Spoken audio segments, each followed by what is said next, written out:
Hello मेरे प्यारे दोस्तों, कैसे हो आप लोग और आप सबकी कैसे चल रही बोर्ड 2026 की तैयारी। मैं उम्मीद करता हूं कि आप सभी काफी बेहतर होंगे और बड़ी ही बेहतरीन तरीके से 2026 बोर्ड एग्जाम की तैयारी कर रहे होंगे। आज की वीडियो में हम लेकर आ चुके हैं आपके भारी डिमांड पर क्लास 10th हिंदी का रोड मैप। बस ये रोड मैप केवल आपको समझ लेना है और हिंदी में आप 70 में 70 फोड़ दोगे। मतलब पूरे हिंदी का आज की वीडियो में रोड मैप लेकर आ चुका हूं कि कैसे किस तरीके से क्वेश्चन पूछे जाते हैं और कौन से चैप्टर से कितने नंबर के क्वेश्चन पूछे जाते हैं, सब चीज आज की वीडियो में हम आपको बताएंगे। देखिए, केवल ये 9 टॉपिक मैं आपको आज बताने वाला हूं क्लास 10th हिंदी में। केवल इन 9 टॉपिक को अगर आप पढ़ के जाते हो तो हिंदी में 70 में 70 लाने से आपको कोई नहीं रोक पाएगा। तो चलो स्टार्ट कर देते हैं। तो हिंदी में आपके देख सकते हैं क्लास 10th में सबसे पहले आपका गद्यांश पूछा जाता है और ये गद्यांश आपके बोर्ड एग्जाम में 6 मार्क्स का पूछा जाता है। और गद्यांश के लिए मैं 3 ही आपको चैप्टर बता रहा हूं। केवल इन 3 चैप्टर को अगर आप तैयार करके चले जाते हो तो गद्यांश का आपका खेल खत्म हो जाएगा। सबसे पहला चैप्टर आपका है मितता, जो कि हिंदी का पहला चैप्टर है। ठीक है, गद्यांश का मितता चैप्टर अच्छे से तैयार करके जाना। उसके बाद ममता चैप्टर अच्छे से तैयार करके जाना। और तीसरा नंबर जो चैप्टर है भारतीय संस्कृति। ये 3 चैप्टर अगर आप अच्छे से तैयार करके जाते हो तो तुम्हारा गद्यांश का 6 नंबर एकदम फिक्स हो जाएगा। और इन 3 चैप्टर के आपको सारे गद्यांश जितने भी दिए हैं सबको तैयार करके जाना है। ये नहीं कि केवल एक, सबको तैयार करके जाना है। और तीनों चैप्टर के अच्छे से आपको जो कि चैप्टर का नेम और लेखक का नेम तीनों आपको याद कर लेना है बेहतरीन तरीके से। गद्यांश भी, चैप्टर का नेम भी और लेखक का नेम भी। अब देखो यहाँ पर दूसरा नंबर आता है पद्यांश, जो कि पद्यांश भी आपके बोर्ड एग्जाम में 6 मार्क्स का पूछा जाता है। और हर साल पद्यांश में केवल 3 ऐसे चैप्टर हैं उनसे टॉपिक उठाए जाते हैं। सबसे पहला आपका चैप्टर है सूरदास जी का, सूरदास के पद जो है, सूरदास के पद। ठीक है, और यहाँ पर दूसर का जो है तुलसीदास जी द्वारा लिखा गया है। दोनों वन पथ पर भी और धनुष भंग दोनों तैयार कर लेना। सबसे पहला धनुष भंग आता है। ठीक है, धनुष भंग। और दूसरा आपका वन पथ पर। ठीक है, वन पथ पर, ये दोनों तैयार कर लेना। दोनों के जितने भी आपके पद्यांश है सबको तैयार कर लेना। उसके बाद तीसरा नंबर जो चैप्टर आता है वो आप रसखान जी का तैयार कर लेना। ठीक है, रसखान जी का बेहतर तरीके से इन तीनों चैप्टर के तुम्हें पद्यांश तैयार कर लेने हैं। एक एक पद्यांश को तैयार करना है बिना किसी पद्यांश को छोड़े। ठीक है, और इसमें भी आपको पद्यांश किस पार्ट से लिया गया है पूछा जाएगा और उसके रचनाकार कौन है। जैसे आपको एक पद्यांश दे दिया जाएगा, उसमें पूछा जाएगा कि इसका संदर्भ लिखिए, तो उसमें उसके पार्ट का नाम लिखा जाता है और उसके जो रचयिता है उसका नाम लिखा जाता है। तो दोनों तैयार कर लेना बेहतरीन तरीके से।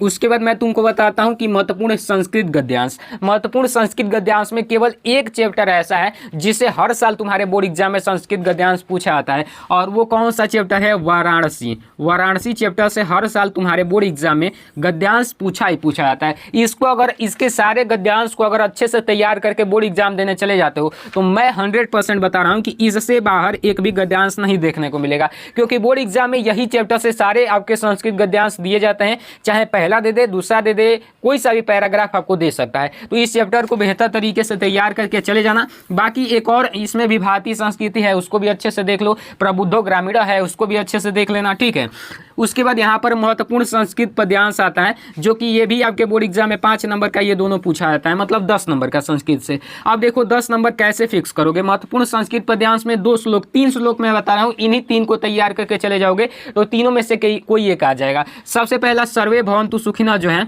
सर्वे भवन्तु वाला, ये वाला तैयार करके चले जाना। ठीक है, उसके बाद बंधनम वर्णम वाला तैयार करके चलो जाओ। बंधनम मरणम वापि जयो वापि पराजय, इसका मतलब अनुवाद सहित। उसके बाद मानम हित्वा प्रियो भवत क्रोधम हित्वा न सोचियत वाला, इसको तैयार करके चले जाओ। ये 3 जो आपको पद्यांश बताया, मतलब श्लोक ही है, श्लोक पद्यांश में दिया जाता है। तो ये 3 तैयार करके चले जाओगे तो तुम्हारा संस्कृत पद्यांश का 5 नंबर फिक्स हो जाएगा। ये मैं 100% बता रहा हूँ, तो ये तैयार करके चले जाना। उसके बाद यहाँ पर देखो महत्वपूर्ण जीवन परिचय, जो कि आपके बोर्ड एग्जाम में 5 नंबर का आता है। इसमें भी 3 नंबर आपको जीवन परिचय लिखने को मिलते हैं और 2 नंबर आपको मिलते हैं उसकी रचनाएं लिख दोगे उसके मिलेंगे। अब देखो 3 नंबर कैसे फिक्स करना है और 2 नंबर 5 नंबर। सबसे पहले आपको लेखक का पूछा जाएगा। पहले में क्या पूछा जाएगा? लेखक का। जीवन परिचय 2 भाग में डिवाइड है। सबसे पहले आपका लेखक परिचय आएगा। उसमें कौन कौन से तैयार करना है देखो मैं अभी बताता हूँ। सबसे पहले लेखक परिचय में एक तैयार करना किसका?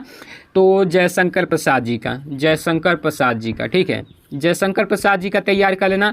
और दूसरा मैं आपको बता रहा हूँ डॉक्टर राजेंद्र प्रसाद जी का तैयार कर लेना। ठीक है, बेहतर तरीके से। और तीसरा जो है, तीसरा में कोई एक आपको तैयार कर लेना है अपने से, किसी एक को भी तैयार कर सकते हो। आप चाहो तो कोई भी जितने भी 7-8 चैप्टर है उसमें से किसी एक को चूज करके तैयार कर लेना। बाकी ये 2 मैं बताया, ये 2 ही लगातार पूछे जाते हैं और 3 एक मतलब तीसरा का एक और तैयार कर लोगे तो और काफ़ी बेहतर रहेगा, ठीक है। उसके बाद यहाँ पर मैं तुमको बता दे रहा हूँ कवि परिचय में, कवि परिचय भी तुम्हारे बोर्ड एग्जाम में 5 नंबर का पूछा जाता है। ये दोनों जीवन परिचय मिलाकर कितने नंबर का, 10 नंबर का पूछा जाता है। 5 नंबर का ये पूछा जाएगा और 5 नंबर का ये पूछा जाएगा, ठीक है। तो अब मैं आपको कवि परिचय यहाँ पर बताता हूँ। तो कवि परिचय में सबसे पहले आपका जो सूरदास जी हैं उनको तैयार कर लेना, ठीक है, सूरदास जी को। और दूसरा नंबर में तुलसीदास जी को तैयार कर लेना, ठीक है। और तीसरा नंबर अपने मन से कोई एक तैयार कर लेना, कोई एक, या तो महादेवी या तो स्मितानंदन पंत, कोई एक तैयार कर लेना, तुम्हारा 5 नंबर ये भी फिक्स हो जाएगा। मतलब 10 नंबर ये कंप्लीट करा दिया मैं। अब देखो यहाँ पर मैं तुमको बताता हूँ महत्वपूर्ण खंड काव्य। देखो खंड काव्य क्या होता है, खंड काव्य आपके जिले के अनुसार आता है। जो भी आपके जिले में खंड काव्य लगता हो, आप सीरीज उठाओगे या फिर किताब उठाओगे ना, तो उसके लास्ट में आपको खंड काव्य का एक अलग से पोर्शन दिया जाता है। जो आपके जिले का नाम वहाँ पर लिखा रहेगा, जिसमें आपका जिले का नाम रहेगा उसको मतलब पूरा अच्छे से तैयार कर लेना, ठीक है। बहुत सारे खंड काव्य दिए जाते हैं बोर्ड एग्जाम में, जो आपके जिले में लगता है उसको आपको लिख देना होता है। चलो मैं आगे बताता हूँ यहाँ पर क्या है महत्वपूर्ण श्लोक लेखन।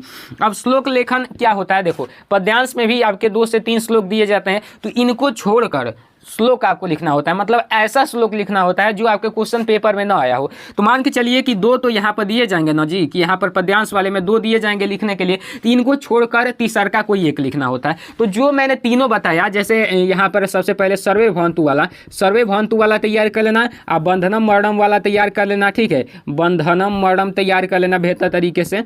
और उसके बाद मानम हितवा वाला तैयार कर लेना। अगर मान के चलो इन तीनों में से कोई 2 इसमें आ जाए लिखने को, तो ये कोई 2 आ जाए तो तीसरा का बचेगा, तो तीसरा का इसमें लिख दोगे, या तो ये 2 आ जाए ये बचेगा तो ये वाला इसमें लिख दोगे। तो मतलब ये 3 श्लोक तैयार करके ही जाना, रट के जाना, याद कर लेना, ठीक है। अब चलो मैं आपको बताता हूँ महत्वपूर्ण पत्र लेखन कौन कौन से बोर्ड एग्जाम में आपके आते हैं। देखो सबसे पहले आपका पत्र लेखन जो कि छात्रवृत्ति पर आता है, प्रधानाचार्य को लिखने के लिए हर साल आपके बोर्ड एग्जाम में आता है छात्रवृत्ति पर। और दूसरा का नंबर पत्र लेखन आपके जो सगे संबंधी को लिखने के लिए आता है। जैसे कि अगर आपके दादाजी आपके जन्मदिन पर कोई उपहार भेजे हैं तो उनके लिए धन्यवाद देने के लिए आता है, तो सगे संबंधी पर एक पत्र लेखन आता है, ठीक है, सगे संबंधी पर। और एक पत्र लेखन आपका आता है जो कि कोई भी आप जिले के मालिक को लिख सकते हो, या फिर कोई बिजली विभाग को लिख सकते हो, या फिर जो सड़क की सफाई नहीं हो रही है तो उस नगर पालिका को लिख सकते हो, नगर निगम अध्यक्ष को। तो ये एक याद कर लेना जो कि शिकायती पत्र होता है, शिकायती पत्र मान लो, ठीक है, शिकायती पत्र याद कर लेना। मैं आपको कराया हूँ, मैं PDF में दिया हूँ, उसको अच्छे से तैयार कर लेना। उसके बाद यहाँ पर महत्वपूर्ण निबंध आपको मैं बता देता हूँ। तो निबंध में सबसे पहला निबंध जो आता है वो जनसंख्या वृद्धि पर आता है। जनसंख्या वृद्धि पर आपके बोर्ड एग्जाम में निबंध हर साल पूछा जाता है, इसको तैयार कर लेना। दूसरा नंबर आपको बता दे रहा हूँ कि आतंकवाद पर आपके बोर्ड एग्जाम में निबंध हर साल पूछा जाता है, इसको तैयार कर लेना। और तीसरा का नंबर प्रदूषण पर, प्रदूषण की समस्या एवं समाधान पर आपके बोर्ड एग्जाम में निबंध हर साल पूछा जाता है। बस 3 ये निबंध तैयार करके बोर्ड एग्जाम देने चले जाना। तुम्हारा निबंध का कितने नंबर, 7 नंबर का निबंध और 4 नंबर का पत्र लेखन फिक्स हो जाएगा, ये भी 2 नंबर का। मतलब ये पूरा हिंदी में 70 में 70 की तैयारी मैंने करा दिया। ऑब्जेक्टिव मतलब ये 50 नंबर की हमने तैयारी कराया, और 20 नंबर अगर आप ऑब्जेक्टिव करा लोगे, मतलब बेहतर तरीके से याद कर लोगे, तो 70 नंबर फिक्स हो जाएगा। और इन सब का भी सोल्यूशन के साथ वो सारे इंपॉर्टेंट टॉपिक आपको चाहिए जो बोर्ड एग्जाम में पूछे जाते हैं, विथ PDF लेकर पढ़ाई करना चाहते हो, जिसमें सारे इंपॉर्टेंट टॉपिक जितने बताया उसके गद्यांश भी दिए हो, पद्यांश भी दिए हो, मतलब सब चीज़ दिया हो एकदम हैंड रिटेन में। तो उसको लेने के लिए आपको करना कुछ नहीं है, वो PDF आपको मात्र 99 रुपये में मिल जाएगा। आपको करना कुछ नहीं है, ये जो नंबर दिख रहा है यहाँ पर, इस नंबर पे 99 रुपये पेमेंट करके उसका स्क्रीनशॉट इसी नंबर के व्हाट्सएप पर आप भेज दोगे। तो जैसे ही आप स्क्रीनशॉट भेजोगे वैसे ही हम आपके पास PDF सेंड कर देंगे। और हाँ, जल्दी कर लेना क्योंकि ये जल्द ही 199 भी हो जाएगा अगर आप जल्द नहीं करोगे तो। हाँ, तो उम्मीद करता हूँ ये वीडियो आपको काफ़ी अच्छी लगी होगी। तो वीडियो को एक लाइक करके हमारे चैनल को सब्सक्राइब कर लेना। मैं मिलता हूँ आपको इसकी अगली वीडियो में, तब तक के लिए जय हिंद, वंदे मातरम।